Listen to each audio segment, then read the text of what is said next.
Okay. Now we will discuss about estimation and inference. In this topic, everything about probability and non-probability sampling was discussed. Okay.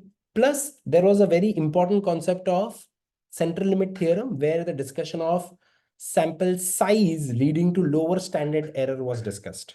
So let's do questions regarding that. Okay. Which of the following statement is true about non-probability sampling? See, first of all, there are two types of non-probability sampling, judgment and convenience. Okay. Both have a higher sampling error. Okay, because they are slightly biased compared to probability sampling. There is significant risk that the sample is not representative of the population, correct? Every member of the population has equal chance of being selected. No, that happens in simple random sampling under probability. Using judgment guarantees the population subdivisions of interest are represented. No, there's no guarantee at all. So A is the answer, significant risk, correct? Because it will be biased, especially if it's a judgment oriented or convenience sampling. The best approach for creating a stratified random sample involves, first of all, what is stratified random sample? Here you create strata. For example, let's say you divide the bonds into different credit rating. Okay, let's say 100 bonds here, 400 bonds here, 200 bonds here, 6, 7, and 300 bonds here. So total you have 1000 bonds. Now, if you want to create a sample of 50, how much would you pull out based on the weights? From each strata, these are my strata and these are my total bonds. So now I'll pull a sample of 50, but how many will I pull out?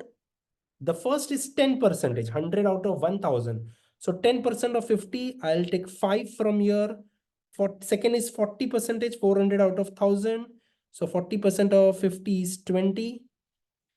20%, this will be 10, and 30%, this will be 15. Together, that will sum up to 50. So I'm pulling out securities from each strata based on their proportionate weight in the overall population. That is called stratified random sampling. So the choices: drawing an equal number of simple random, no. Selecting every kth, that's systematic sampling. That's not stratified random sampling.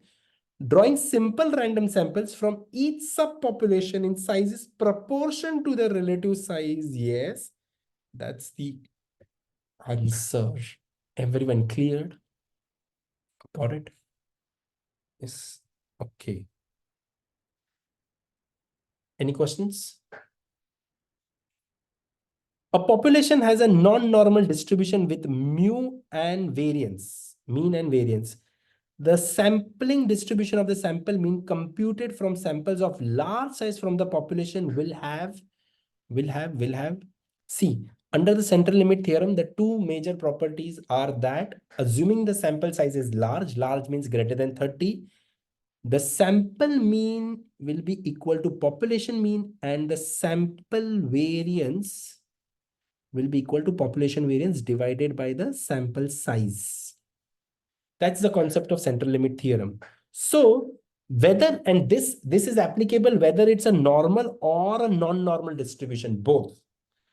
So they said that assuming there's a large size, okay, the sampling distribution of the sample mean from the population will have, number one, the same distribution as the population, or its mean is approximately equal to the population. Correct. Sample mean is equal to population. This is what we just discussed. Its variance is equal to population. No, its variance is equal to population variance divided by the sample size. So C is half correct. B is the answer. Clear, everyone? Understood? Go back and check the central limit theorem properties. Clear? A sample mean is computed from a population with a variance and the sample size is given. What is standard error? First of all, standard error is standard deviation of this population standard deviation over, when I take standard deviation, it is population standard deviation over square root of n. If you have population standard deviation, if not, you can take sample standard deviation divided by square root of n, right? In this case, I have been given population variance and sample size. So remember it's variance. So my standard error, I require standard deviation. So I'll do 2.45 square root, and sample size I need to do square root. So why don't I do both of them together? Okay. So you can do 2.45 divided by 40 equal to, and then square root, you will get 0.2475. Correct. That should be your answer. Everyone understood? Clear? Correct. Standard error, the lower the error, the better it is. The lower the error, the narrower will be your confidence interval.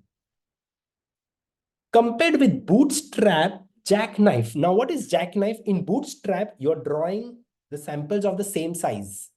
But in jackknife, jackknife is a pocket knife, by the way, the Swiss knife, Victorinox, my favorite knife. Uh, it's a very nice keychain that you have from Victorinox, the Swiss Army. So that jackknife is a pocket knife. So under jackknife, every time you draw a sample, it's one less. Let's say you draw the first sample of 50, the second will be 49, the third will be 48, 47, and so on. But in Bootstrap, it's of the same size.